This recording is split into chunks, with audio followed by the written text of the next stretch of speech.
ورحمة الله تعالى وبركاته. مرحبا بكم في قناتي وقناتكم التعلم أسهل معي. Aprendo conmigo.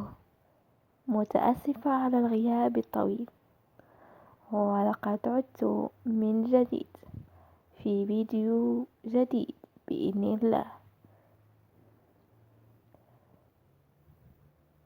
يخطر على بالنا في بعض الأحيان مثل يقال: الشيء الذي لا يكسرك يقويك، الشيء الذي يحزنك يقويك. فكيف يمكن لشيء أن يكسرك وفي نفس الوقت يقويك؟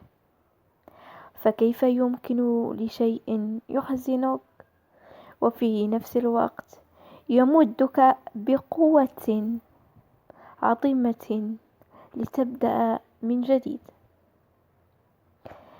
سأقول لكم مثالا عن هذا الأمر. اعتبر حياتك مثل بناء، والبناء يحتاج للطوب، الحجر. لبناء البناء يحتاج لعدة أحجار متراصة فيما بينها لإنشاء مبنى أو بيت صغير. فهناك عدة أحجار، لكن الأحجار تختلف. هناك أحجار قوية وهناك أحجار ضعيفة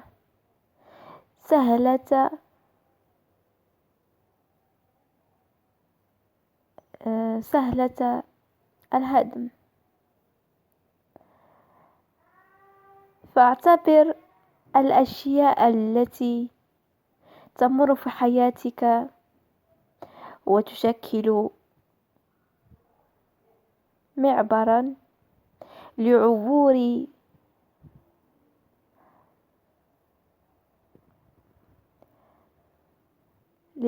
الطريق.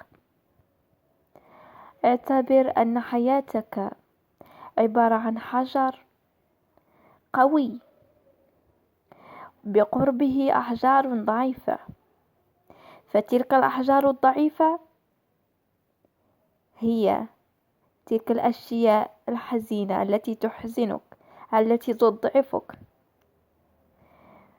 مع مرور الوقت تصبح مثل الفتات وتنكسر وتصبح مثل الرماد أو التراب.